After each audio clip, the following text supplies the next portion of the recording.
Francis, it's been like, I don't know, it's going to be about a year since Conor McGregor fought. By the time It'll be a year since we've been in New York? Well, it was November, and we're in June, and McGregor ain't fighting in July or August or September as of right now, so. What a trip that was, man. Full year. Good pizza. Good times and people. Good pizza. You were all right, but good pizza. It was Francis's first ever time at Madison Square Garden. That's true. The biggest UFC fight in its history, and obviously he wouldn't spend any money on the next game. And at one point, whilst we were watching it in the press box, you remember, and at one point I heard the Irish fans singing Foggy Doo, and I thought to myself, I'm not watching this from the skyscrapers, because it's a great seat. Yeah, you went down. And the funny story was I ran all the way down. I was sitting 6 rows behind Hugh Jackman at one point, because I stole my way into the seat, basically. No, sorry if anyone's watching. And then what happened is the usher came and started to take people away and say, everyone find their seats, find their seats. Flash your badge. And what I seen was, no, because the badge gets me in, but it doesn't have a seat, because there's no open seats. They're not and there was getting paid this enough to lovely old lady who was just covered in fur. Like, she was clearly loaded. And she just had this spare seat next to her. And I was thinking to myself, is this really gonna be made in heaven? She turns around and goes, young man, you can sit right there. And I just thought, you're an angel. This is the guy who goes to Target and he's like, excuse me, love? It was heaven, and I watched it from right there. Open. I could feel Eddie Alvarez's sweat and tears. Francis is like, I'm gonna take an objective look at this one. And then within 5 minutes, he's running down the streets of New York City with an Irish flag and a beer. Yeah, I had to be neutral here, and in 5 minutes, I was right in amongst the pack. I heard you cried when the whatever song McGregor comes out to went on. No, I love that song. That's one of my favorite songs. Like, especially the remix when he came out to fight against Nate Diaz, and they put like a B.I.G. mix in it. It was unbelievable. I downloaded it. Well, it started to pay off for him. Yes, even if he doesn't fight this year, it's still going to pay off for him just because of endorsement deals. He came in tied with Gareth Bale for the 24th highest paid athlete in 2006, or up until this point in 2017. Not bad. As for the top 10, it's the usual suspects. It hasn't changed for years. You want to take a guess at number 1? Number 1 highest paid athlete in the world. I'm going to go with. You see, it was usually Floyd Mayweather, but it's not there. It's not Floyd anymore. He's actually isn't in the top 10. So I'm going to go with Cristiano Ronaldo. It's Cristiano Ronaldo. Yeah. 93 million in earnings, 58 million in salary and bonuses. I'm sure it's only going to go up after he picks up another Ballon d'Or and he picks up more trophies, if that's even possible. What a legend. Number 2 is LeBron James, which not bad, not a bad year. Don't forget, this guy's got $1 billion lifetime. So this is including. It's like from this point last year. Yeah, it's including endorsements and everything. Including endorsements, and that's why, which we don't have some cards for. Messi came in at number 3. That's not too surprising. Lewis Hamilton came in at number 10. I was actually going to suggest Lewis Hamilton at least if I thought top 5 because of the amount of money he rakes in. But if he's in top 10, it's still not a bad day at the office. I believe Roger Federer and Rory McIlroy were the 2 that kind of stood out as interesting. But then you see the one thing that goes in their favor is us elitist Americans think that it all revolves around us. Globally, Roger Federer is an icon, and globally, Rory McIlroy has become huge. Yes. So when you're able to get your endorsement deals, not just from US brands, but you get them from brands everywhere in Europe and in Asia, all these places. It's why Kobe is still in like the top 100. Hasn't played in a year, but because his influence over all of China. Yes. China. They're buying all Kobe's products. They're not bring them back to America. But it's not surprising, specifically Cristiano Ronaldo, the most marketable athlete in the world. We've talked about this. Regardless, marketable? Absolutely. Is that a question? Who's the most like? Look at everything that you're trying to market someone for, right? You have to be successful because everyone wants to aspire to that level. Yeah, I guess he is. You add 2 Champions Leagues. Hasn't evaded taxes soon to be 2 Ballon d'Ors and a Euro 2016 in amongst a year. That's not a bad day. But a lot of these athletes are getting, why they become so marketable has to do with their reach outside of their sport. Yeah, that's a good point. As Ronaldo, I believe, was also like on a Forbes list of the 10 most recognizable faces on the planet. Yeah. And LeBron's on that list too.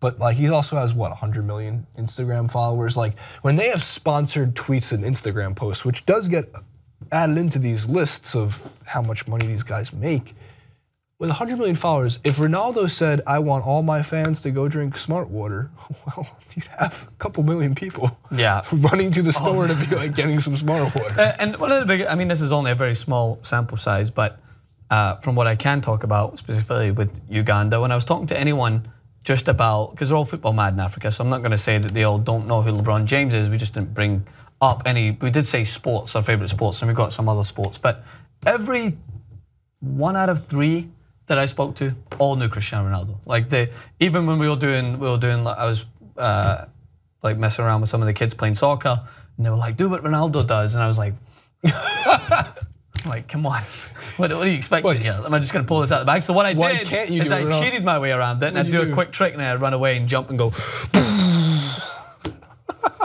and then they'd all find out that I was a good impersonation. So yeah, everyone, regardless of where you are at the world, will know him at some point, or that celebration, or at least something to do with him. That's what I mean with marketable. And it doesn't hurt that obviously he's a very good-looking guy and he takes care of his body, and he's like fashion-wise, he's obviously got a good sense in fashion that he's easily able to place among different brands. And I know this is not just a Ronaldo pumping clip. We do this.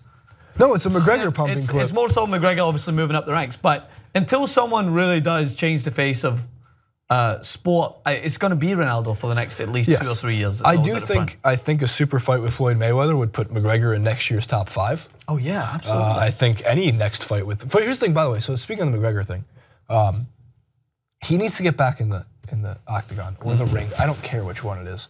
Either to fight Mayweather or the facts that the featherweight division, lightweight division, their fighters are getting better.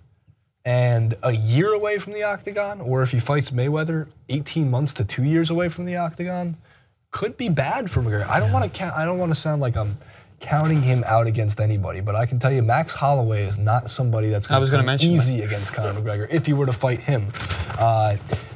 Whatever fight between Khabib Nurmagomedov ever happens is not an easy fight for Conor McGregor.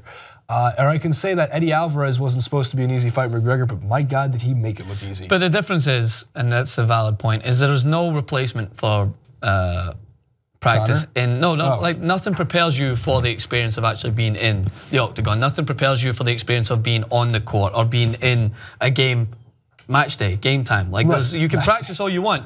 Same thing for a fight night, whatever. Conor McGregor's ability to adjust to Nate Diaz for the second fight was because he had experienced someone that was not the same, that he never really was preparing for. So because we know he was going forth and he wasn't expected to fight Nate Diaz, and then he had to adjust last minute, and then he had a full camp, so he was able to adjust to the lankiness and the ability that Nate Diaz was able to do. So he was able to overcome that obstacle. But if you're taking, 12, 14, 16 months out of the octagon, those other fighters are not waiting.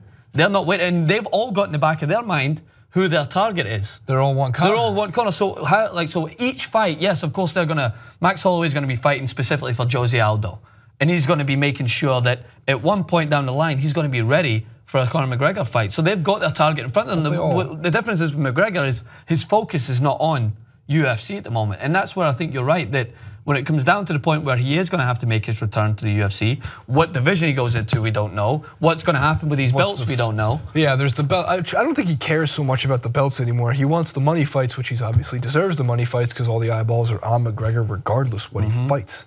Dominick Cruz will tell you ring rust does not exist, or octagon rust doesn't exist. He has a whole, he's gone on Joe Rogan's podcast and has done 2 hours about him being the example of why octagon rust or ring rust doesn't exist, and how you can go 2 years without fighting and retain your belt. And that comes from somebody, same as Jose Aldo, who retained a title for like 10 years. Yeah. Hadn't lost, or at least in Cruz's case, he didn't lose in 10 years.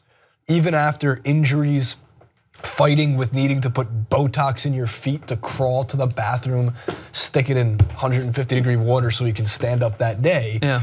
But I think ring rust is specific to certain fighters. We don't know if it has an effect on Conor McGregor just because it doesn't have an effect on Dominick Cruz. They're different fighters. The only point I would make to Dominick Cruz, if he was sitting like your Dominick Cruz. I wish. So if I was making a point to you is that The difference I think that would make me question that motive for Conor McGregor is because he fluctuates so much. Well, he went up, he went down. Exactly, it's a consistency thing. If you are Jose Aldo and you've fought in the same weight class for years and that is your go-to, your bread and butter, you know what it takes to be prepared for that. Yeah, you need to prepare for different fighters, but the reason, I'm not making excuses, but Conor McGregor, he did not adjust to the cardio aspect that it was still needed when he moved up in weight class. That's why he got gassed out against Nate Diaz in the first fight. He adjusted for the second one, so he's not so comfortable with it that he can be like, 12 months out, I'm going to come back and I'm going to do the same thing and it's going to work, because you don't know. But he thinks he does. Well, that's the thing. His confidence will tell you otherwise. Usually I'm always on the side of Conor McGregor, but at this point I'm not going to make it seem that he can just bounce in and out of any sort of division. Badly needs him back. I'm excited to go watch Cormier versus Jones too, but for the masses, he needs to get back. Oh yeah, absolutely. A year without McGregor is tough for the UFC, because it's going to be, I think it's my personal guess, November or December, because they're going to want to save face from a year that's going to be down from 2016. No doubt. And you want to have New a good Year's start Eve going fight, into 2018? whatever it is, or like December 30th fight that they usually have, like they want McGregor for that date, or November. A New Year's Eve fight in New York, market. Vegas is a little bit closer. For me. To me, here, it's a little bit closer. We're talking about me. I know, we're talking about me. We're talking about me. We're talking about me. All right, we'll flip for it. Not about you. Dana will ask us and we'll flip for it. Dana would be like, I told TYT You have like family and friends in New York, man. You're just turning your back on them for that? I have tons of family and some friends. Some people I'm trying to avoid in New York. All right. Comment below, like, favorite, subscribe. How do you become Cristiano Ronaldo or Conor McGregor and be the richest men in the world, or some of them? You do what I did and you can't do it, which is just pretend that you know what you're doing.